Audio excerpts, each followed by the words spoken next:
I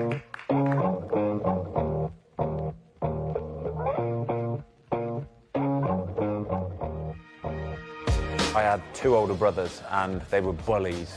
They used to bully the life out of me. And all they ever used to do, because we had loads of school fields around us and stuff, and we'd go and play anywhere sort of thing. And they would just stick me in goal all the time. Always stick me in goal, and they would just belt balls at me, and I remember sort of crying off saying, "You're whacking them too hard, you're whacking them too hard." Leave it out, boys. Yeah, because they were like 3 and 5 years older than me, so they were just belting balls at me and all that kind of stuff.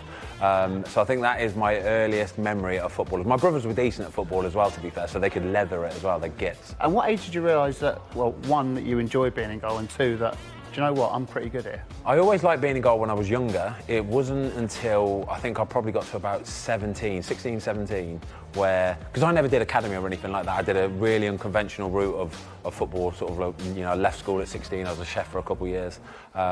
So even at 16, 17, I was sort of playing in goal for one team on a Sunday morning, playing left wing for another team on a Saturday afternoon, all that kind of stuff. Wow, really? And I think it wasn't until probably mid-17 where, I think I must have had a growth spurt or something, and my body just connected. Like the brain made sense to my legs and my hands and all that kind of stuff. Coupled with the fact that I was 6'4", and it was just hard work running around. Like it's tiring. The old left wing. Yeah, nah, you're sod right, that for a game. Yeah. So I just stuck to being a goalkeeper. I was a Tottenham fan. I was I did not know that. Yeah, I was a big Tottenham fan as a kid. My older brother, Adrian, he was a Tottenham fan, and he basically bullied me again into being a Tottenham fan. So back in the day when you sort of had Gazza and Gary Lineker, them sort of players, like legends of Tottenham. Always been a Spurs fan. Peter Schmeichel.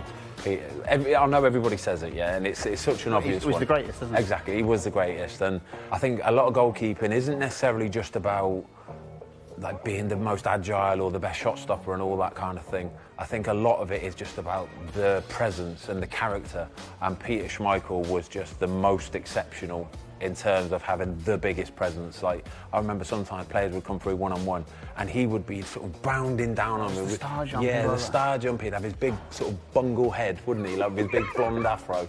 And he was just massive as well. So yeah, I used to watch him and just think, whoa, wow, you're incredible.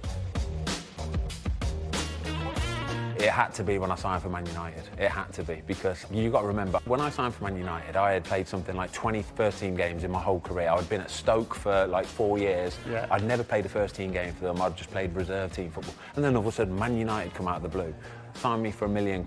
And then exactly that, mate. Honestly, I remember turning up for that very first day, right? The very first day, the lads had a day off, and Sir Alex Ferguson met us at the gates, and he showed us around. It was Sunday morning, yeah? Sir Alex Ferguson was there. He just bought me from Stoke City for nothing. I'm a nobody player, but he was still there. Took me around the training ground, and I was just blown away, honestly. It was incredible. He walked us the whole way around it. Gary Neville, the busy little rat, was in the gym on the treadmill. Honestly, he was. He was on the treadmill, and we walked past him, and Sir Alex Ferguson went, "Gaz, will you just say hello to Ben?" And he kind of almost sort of just went, "Yeah, whatever." Yeah. And just carried on running, kind of thing. Yeah. But I'm just like that. So I'd say that is the first moment I got completely starstruck. Aldi v Vans final when I was at Wrexham, and we won it at the Millennium Stadium, and that for me was massive. And that is actually the game where Sir Alex Ferguson, that's the game where Sir Alex Ferguson sort of I must have piqued his interest, because obviously his son Darren Ferguson was playing for Wrexham, so he came to watch Darren in the final at the Millennium Stadium. I played really well. I think I made a few good saves, all that kind of stuff, and he was actually at the game watching. So did you know? I knew halfway through the game, because halfway through the game the cameras have sort of panned onto him. Yeah. Again. It's what we were yeah. Oh, God, let's take a shot. Let's take a shot. Yeah. So I see him on the big screen, I'm thinking, oh my God, please don't mess up now. But yeah, that's where it all came from originally, sort of thing. So I think after that game, he's obviously said a few words to Dad, like, what's he like? And he's obviously come back and said, yeah, he's a good goalie, like, make sure you keep watching him.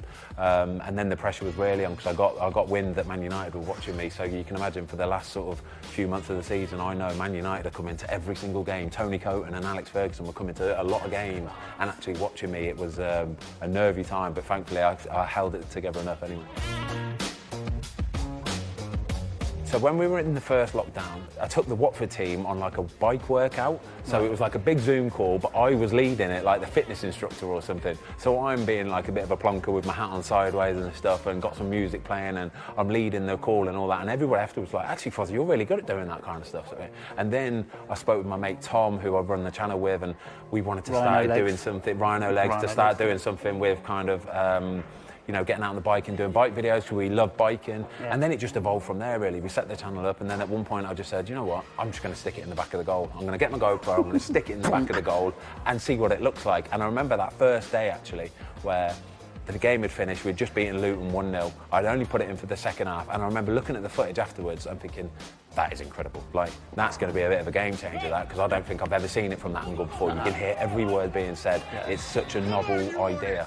And it did. As soon as we released that first video of the GoPro in the goal, woof, it just blew up. It did. Nobody had ever seen it before, and no, big shout out to Sky Sports and the EFL as well, because they backed it like you wouldn't believe, and they loved it, and they were so happy for it to carry on going. Amazing. Well, keep up the great work with that, and thanks, mate. Top man. Top man, Cheers, mate. Love it.